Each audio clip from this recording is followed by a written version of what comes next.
Berikutnya kita beralih ke sorotan dari dalam negeri, saudara. Kasus pembunuhan Vina dan Eki. Ibtu Rudiana, ayah Eki, jadi sosok yang paling dicari kemunculannya, khususnya saat Peggy Setiawan bebas dari jeratan status tersangka. Keluarga Vina kini mendesak ayah Eki muncul ke publik dan ikut menuntaskan kasus pembunuhan yang telah berlangsung sejak 2016. Keluarga Vina mendesak Ibtu Rudiana muncul ke publik untuk mengungkap secara jujur kasus pembunuhan Vina dan Eki. Kakak Vina mendesak Rudiana muncul karena sudah ada kasus salah tangkap dalam pembunuhan Vina. Karena memang dari awal itu kami menyerahkan semuanya itu ke Pak Rudiana. Semua kasus ini diserahkan ke Pak Rudiana. Ya,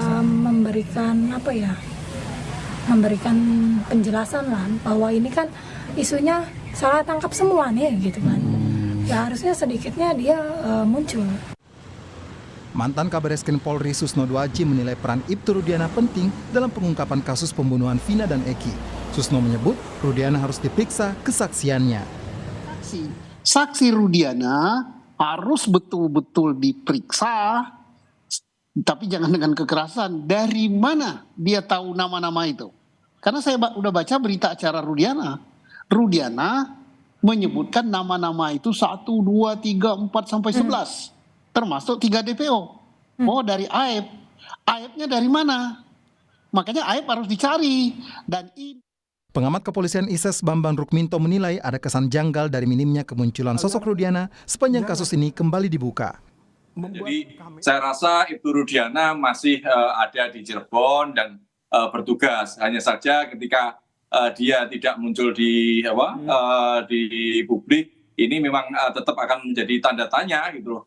Mengapa dia tidak memberikan kesaksian-kesaksian yang seperti diharapkan masyarakat seperti itu. Sebagai penyelidik tentu dia juga harus membantu kepolisian untuk mengklirkan masalah ini gitu. Makanya dalam waktu dekat seharusnya kepolisian juga harus meminta keterangan Ibtu Rudiana dan kemudian kepolisian juga menyampaikan ke masyarakat terkait dengan keberadaan Ibtu Rudiana ini. Seperti Anda sendiri? Saat kasus pembunuhan Vina dan Eki 2016 silam, Ibtu Rudiana yang saat itu bukan bagian dari Reskrim Polres Cirebon ikut terlibat menangani. Keterlibatan Rudiana terungkap dari putusan pengadilan. Tim Liputan, Kompas TV.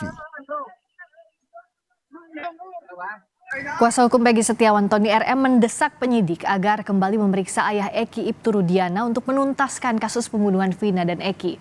Menurut Tony, Rudiana adalah saksi kunci dalam kasus ini. Ibtu Rudiana itu saksi kunci ya.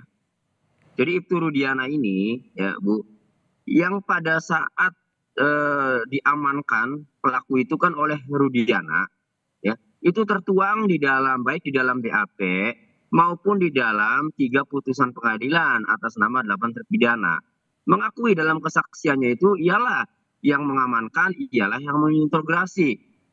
Maka di posisi Pak Rudiana sebagai terlapor yang dilaporkan oleh terpidana, maka penyidik Bareskrim Polri yang menerima. Apa urgensi kemunculan Ibtu Rudiana dalam pengungkapan kasus pembunuhan Vina dan Eki 2016 silam? Terlebih sudah ada korban salah tangkap Peggy Setiawan dalam kasus ini. Kami bahas bersama Komjen Purnawirawan Ugro Seno, Wakapolri periode 2013-2014. Selamat malam Pak Ugro, apa kabar?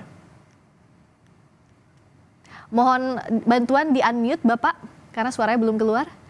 Oh, sebentar ya. Ya, sudah terdengar. Ya, Pak Ugro, kalau dari pihak Polda Jawa Barat maupun Mabes Polri menyebut bahwa Ibtu Rudiana ini sudah diperiksa Propam tapi hasilnya tidak dipublikasikan. Sebelumnya Propam dan Itwasu juga sudah memeriksa dan katanya tidak ada pelanggaran etik di sana. Apakah artinya dalam kasus ini setelah Peggy Setiawan dicabut status tersangkanya, mau tidak mau Rudiana harus dihadirkan kembali sebagai saksi? Ya, konsentrasi untuk mendapatkan beberapa informasi penting dalam peristiwa tanggal 27 Agustus tentang kasus Vina dan Eki ini. Sebetulnya jangan fokus kepada Ibtu Rudiana saja. Anak buahnya yang ikut menangkap bersama-sama di mana sekarang? Ya, Kasat Serse waktu itu di mana sekarang? Ini harus dipanggil semua. Makanya saya bilang ada tim gabungan pencari fakta supaya bisa terbuka semuanya.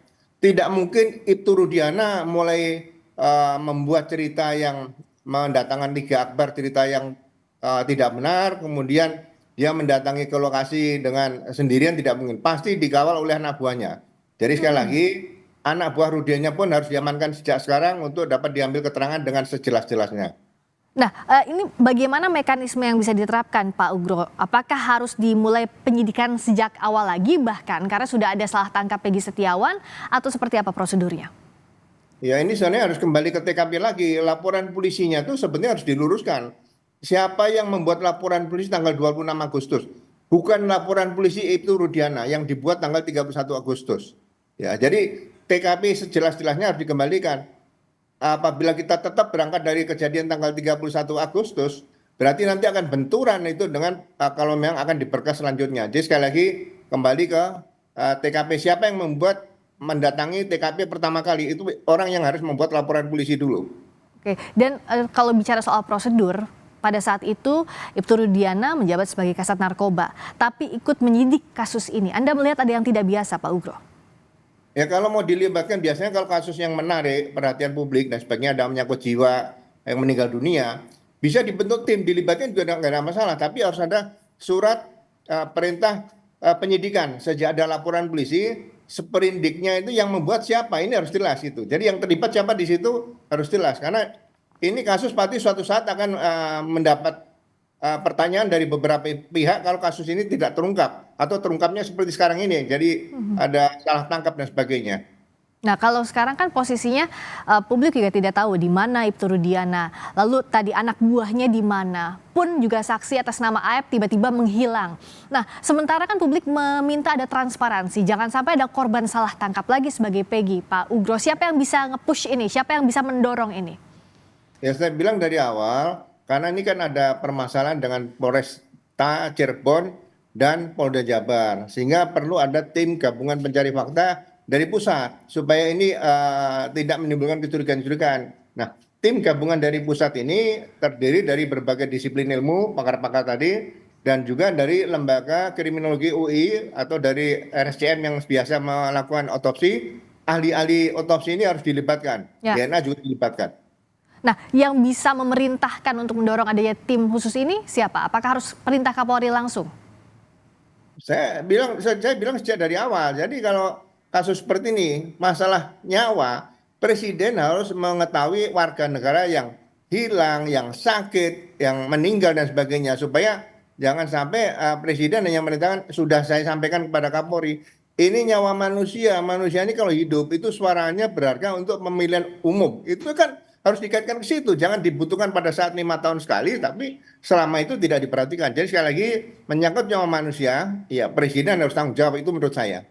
Dan Kompolnas akan memeriksa Ibtu Rudiana. Kalau Kompolnas nanti sudah memeriksa, urutan berikutnya seperti apa? Karena kan sepertinya kalau kita lihat dalam proses yang berlangsung saat ini, Pak Ugro Seno, penyidik melakukan penyidikan kasus ini. Tapi Kompolnas ini hanya bisa memantau. Nah, tapi kalau sudah ada kasus salah tangkap, juga ada pertanyaan publik soal saksi, termasuk Ibtu Rudiana, ada sesuatu yang harus disidik lebih lanjut lagi. Seperti apa Kompolnas bisa mendorong agar ada penyelidikan, bahkan penyidikan sejak awal? Jadi kalau dibentuk pos komando pengendalian masalah kasus terbunuhnya atau pembunuhan Eki dan Vina di Cirebon, dibentuk pos komandonya di Cirebon. Siapapun nanti bisa datang ke situ, ya presiden, mau wakil presiden, mau ketua DPR, ketua MPR, bisa datang ke situ. Komandan insiden atau komander di tim gabungan ini, ya menurut saya ditunjuk saja seorang bintang 1 dari Barreskrim supaya memimpin pengungkapan kasus ini dengan sebaik-baiknya. Termasuk kalau misalnya ada pelanggaran prosedur atau bahkan pelanggaran berat dari penyidikan awal kasus ini, artinya sanksi berat itu bisa dikenakan bahkan pidana kepada pihak-pihak yang terlibat. Ya memang harus seperti itu. Jadi polisi yang profesional, polisi yang baik masih lebih banyak daripada polisi yang tidak profesional, tidak baik. Jadi sekali lagi jangan ragu-ragu kalau ada yang polisi yang salah, katakan salah. Karena yang baik sekali lagi 99% polisi baik itu masa mau dikalahkan dengan 1% polisi yang tidak baik. Jadi sekali lagi jangan ragu-ragu mengungkap kasus ini kemudian merasa bahwa ini akan merusak citra Polri. Enggak ada lah. Citra Polri tidak akan rusak dengan bisa mengungkap kasus pembunuhan Eki dan Vina ini dengan sebaik-baiknya. Walaupun ada salah prosedur yang selama ini itu sudah divonis oleh pra peradilan, ya nanti akan berlanjut ke peninjauan kembali.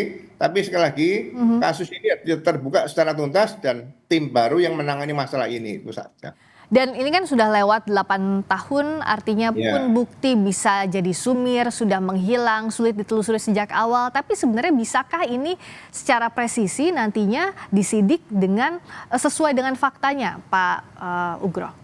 Ya, tidak bulat faktanya, tapi yang mendekati fakta ini kan itu mendekati cerita yang sebenarnya. Jadi ceritanya sudah terungkap misalnya atau sudah solid.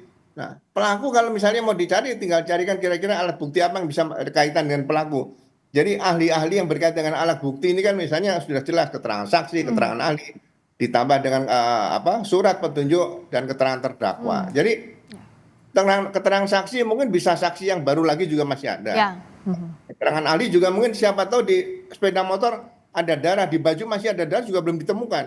Ya, membutuhkan ahli-ahli yang lebih banyak dari disiplin ilmu daripada ahli-ahli yang biasa kita gunakan, seperti itu. Artinya kan ada tantangan yang akan dihadapi kalaupun dibentuk tim baru untuk penyelidikan, bahkan penyidikan ulang. Nah, tapi Pak Ugro, apa yang harus dilakukan kepolisian agar proses penyidikan ini sesuai dengan faktanya, tidak ada yang ditutup-tutupi, transparan, artinya bisa diawasi juga oleh publik? Iya, maksud saya kerja tim ini misalnya jangan diminta laporan harian untuk kepentingan media, ya. Biar mereka bekerja, mungkin ada laporan mingguan, laporan kemajuan, silakan nanti disampaikan ke media, nggak ada masalah. Jadi sekali lagi, jangan sampai media ketergantungan kepada tim ini untuk bisa mengisi berita di media setiap hari. Menurut saya, kalau seperti itu sudah cukup lama ya. Saya rasa serahkan sepenuhnya pada tim gabungan pencari fakta untuk melaporkan peristiwa sambil bekerja, ya kita doakan mudah-mudahan terungkap, itu aja. Ya, artinya kesulitannya juga kan tinggi. Kalaupun ini dibentuk timnya, publik bisa menyerahkan itu ya Pak Ugro, dan yang mengawasi adalah Kompolnas berarti posisinya. Kompolnas ada, di situ ada Irwasum, kemudian mungkin dari Presiden juga ada KSP Pak Muldoko misalnya bisa turun dan sebagainya. Gak ada masalah, tapi di posko di situ bisa dijelaskan oleh komandan timnya yang sudah terpilih tadi. Ya, karena tantangan semakin berat, tim khusus ini juga diharapkan segera dibentuk untuk mengungkap terangnya kasus pembunuhan Vina dan Eki yang sudah 8 tahun berlalu. Terima kasih Pak Ugro, Komjen Purnawirawan Ugro Seno, Wakapolri periode 2013-2014. Selamat malam. Malam.